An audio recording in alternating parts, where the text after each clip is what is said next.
Hey, salut à tous, j'espère que vous allez bien. Et aujourd'hui, je voulais te parler du mot valeur. Qu'est-ce que ça véhicule pour toi? Comment le définir? Et surtout, te l'approprier vers ta réussite. Du moins, vers les étapes qui t'amènent vers ta réussite. Déjà, on est tous d'accord pour dire que le mot valeur, c'est quelque chose qui compte vraiment pour nous, qui nous est cher. Et finalement, qui nous attire, qui nous rend meilleurs. Ce vers quoi on a envie d'y aller parce que on se sent mis en valeur, hein, comme le terme le dit. Mais alors du coup, il y a une question qui vient, c'est comment sont créées nos valeurs, en quelque sorte. Nos valeurs sont créées à partir de quoi? Est-ce que c'est vraiment nous qui les choisissons? Et comment en fait on est influencé dans tel choix et décision en fait? D'où ça vient? D'où elles viennent nos valeurs? Déjà, nos valeurs, elles sont influencées par nos croyances. C'est-à-dire nos croyances, c'est ce que tu crois être vrai ou faux. Du moins, c'est ce que tu crois en fait être possible en fait ou non. Et ces croyances-là, elles sont créées et renforcées justement par trois facteurs. Ces facteurs-là, c'est l'éducation de tes parents et de la société, ton entourage, c'est-à-dire les médias, réseaux sociaux, ta famille, tes amis, tes connaissances, c'est-à-dire toutes les nouvelles connaissances que tu peux avoir dans la vie, les rencontres, et tes connaissances professionnelles, du travail, ton environnement professionnel. Et le troisième facteur, c'est ta perception face à un événement et ta réponse à cet événement précis. C'est-à-dire qu'en fait, ce troisième critère-là, ce troisième facteur, il dépend de ton éducation. C'est-à-dire l'éducation que tu as reçue de tes parents et de la société, qui fait que tu vas répondre à un événement d'une telle manière. Par exemple, comment gérer tes émotions face à ça? Est-ce que tu vas plutôt avoir de la joie, avoir de la colère, avoir de la tristesse? Ce sont des comportements que tu vas reproduire automatiquement car cet événement va te refléter une partie de toi que tu apprécies ou tu n'apprécies pas. Voilà. Donc en fait, ce sont des mécanismes que tu vas reproduire suivant ton éducation, principalement suivant ton éducation ou comment tu interprètes suivant ton entourage. Du coup, ces trois facteurs, comment ils sont rentrés dans notre tête en quelque sorte, dans notre esprit, comment ils se sont forgés, se sont gravés. Tout simplement par la répétition et par l'émotion. C'est-à-dire on a répété une même action chaque jour jusqu'à créer une nouvelle habitude et avec émotion. C'est-à-dire que ça s'est gravé et on l'a ressenti dans notre tête et ça s'est tellement intégré dans notre cerveau qu'en fait c'est resté gravé dans notre cerveau.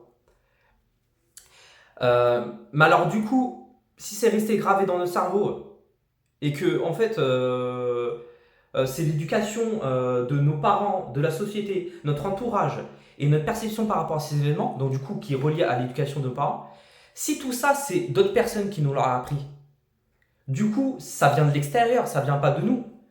Du coup on peut en déduire par la même occasion que tes propres valeurs ne viennent pas directement de toi. Ce sont des valeurs qui sont extérieures. Je voulais en venir à ce point-là pour vous dire que ces valeurs, du moins les valeurs qu'on vous a apprises comme étant des valeurs, ne sont pas réellement vos valeurs. Et vous pouvez peut-être vous dire avec conviction, peut-être me dire avec conviction, mais si, Vincent, je prends mes propres choix, enfin je fais mes propres choix, mes propres décisions, ce sont mes valeurs, ce sont réellement mes valeurs. Et là, je vais vous dire, ok, alors si ça sont réellement tes valeurs, est-ce que si tu le fais, si tu fais des actions selon tes propres valeurs, du moins celles que tu dis en fait qui sont les tiennes, est-ce que tu es fier de toi? Est-ce que ça te rend heureux? Est-ce que tu es enthousiasmé? Si c'est le cas, ok, bah il n'y a pas de souci. Pour ma part, de mon expérience, j'ai su qu'en fait ce que les autres disaient qui était important pour moi, ça n'était pas vraiment important parce que je ne ressentais pas du bonheur. Pour moi, c'était pas quelque chose qui me rendait heureux, qui m'animait vraiment dans ma vie. Parce que en fait, personne ne peut savoir ce qui se passe dans ta tête, dans ton corps. La société a fait ça, a décidé d'établir des valeurs, c'est-à-dire guider tes croyances, t'éduquer en quelque sorte, pour pouvoir contrôler tes propres comportements, c'est-à-dire contrôler en fait tes actions et pouvoir faire en sorte que tu sois prévisible.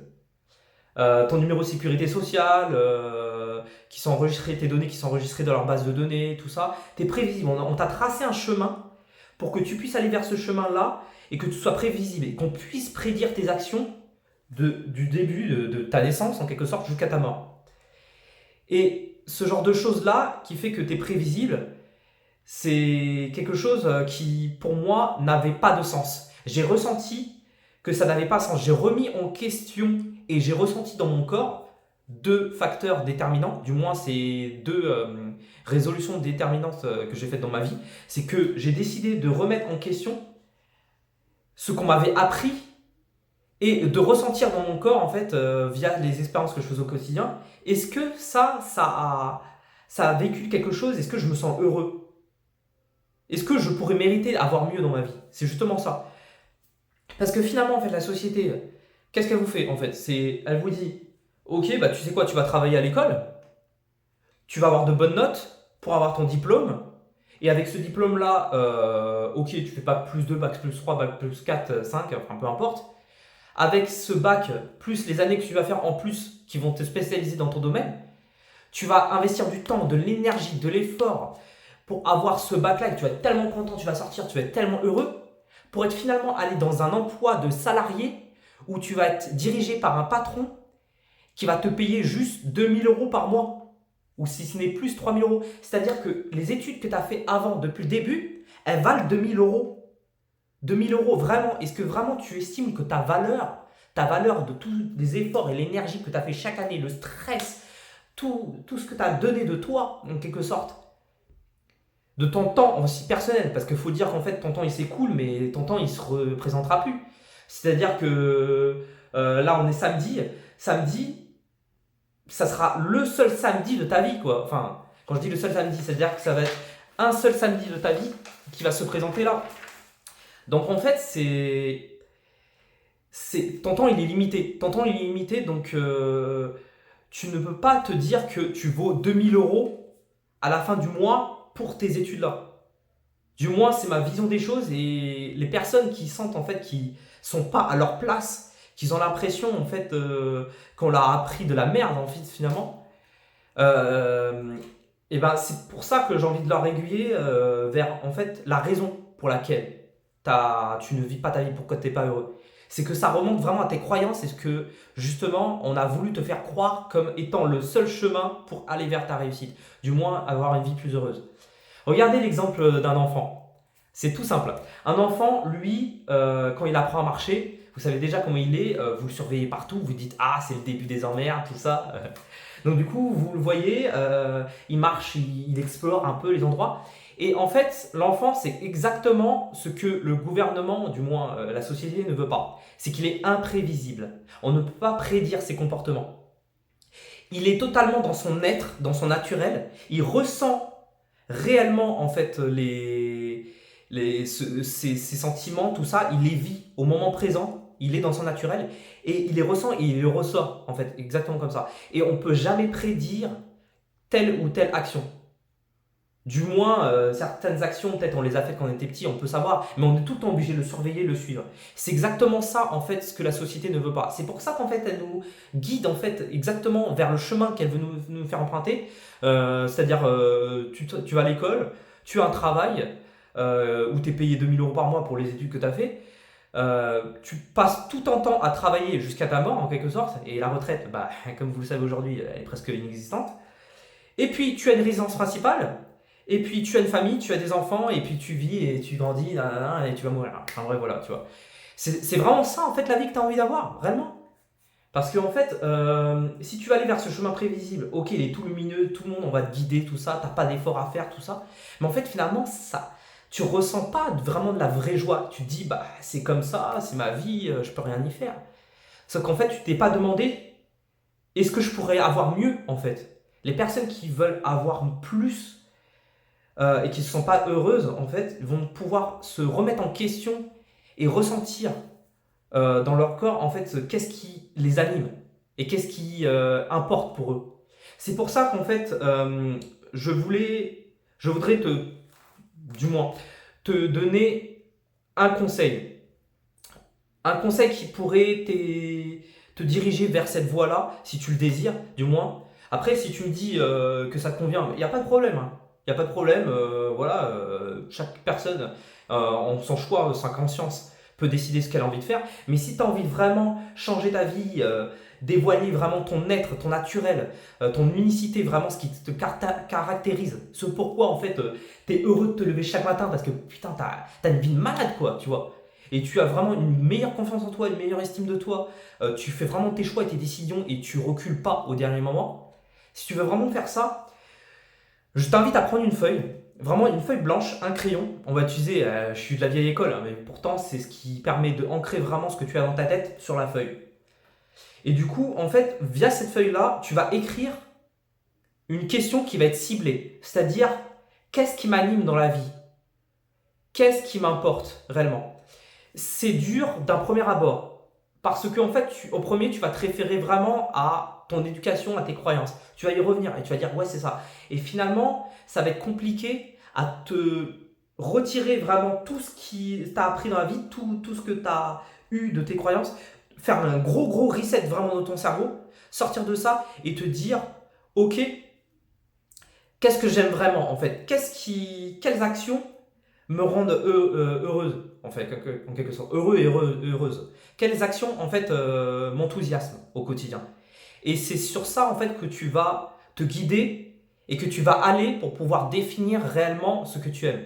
Et chaque humain a sa vision des choses. On n'est pas les mêmes, on est tous uniques.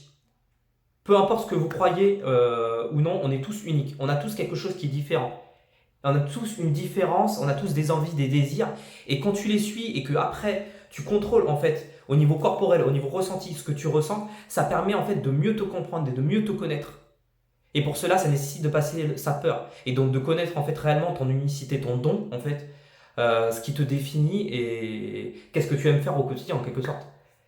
Donc prenez du temps pour faire ça. Je sais que c'est un effort parce que c'est pas distrayant, on a plus envie d'aller sur les réseaux sociaux, le téléphone, tout ça, on a plus envie de s'amuser, ok. Mais réellement, je peux vous assurer, mais de tout cœur, que ça va vraiment vous aider dans votre vie. Vraiment vous aider dans votre vie de vous poser ces questions-là. Qu'est-ce qui m'anime? Qu'est-ce qui m'intéresse? Quelles sont les personnes avec qui j'aime bien être? Quelles sont les personnes avec qui je n'aime pas être? Voilà, qu'est-ce qui me révolte dans le monde, tout ça. Toutes ces questions-là, si vous prenez le temps d'y répondre, ça va permettre de définir vraiment votre personnalité, vraiment. Et ce que vous aimez. Et après, vous pouvez vous répondre, on va dire, à vos réponses, ce que vous aurez écrit, vous déballez tout, et vous pouvez en fait voir réellement sur la feuille, vous dire, ok, en fait, j'aime bien faire ça, ça, ça, ça. Donc en fait, ouais, franchement, c'est vers peut-être telle ou telle activité que je dois me recentrer, c'est telle ou telle action que je dois faire. Donc en fait, je suis peut-être doué dans ça. En fait, c'est vraiment ça. On vous a peut-être déjà dit un jour même, waouh, mais comment tu arrives à faire ça en fait? J'ai l'impression que tu le fais intuitivement, j'ai l'impression que tu es doué dans ça, tout ça, mais comment tu le fais? Et en fait, toi, tu dis, mais je sais pas, c'est naturel pour moi pourtant, tu vois, j'arrive à le faire naturellement, donc je le fais. Donc en fait, c'est ça. Et c'est ce truc-là qu'il faut peut-être prêter plus attention, du moins, et se dire, mais pourquoi je fais ça facilement? Quelle est ma facilité? Quel est mon don en fait pour que je fasse ça facilement? Donc, je vous laisse répondre en commentaire si vous avez des questions pour que je puisse vous aiguiller. C'est vraiment un exercice important à faire. Ça permet de faire une clarification de l'esprit. Et puis, je vous souhaite une excellente journée. Kiffez votre journée. Ciao, ciao.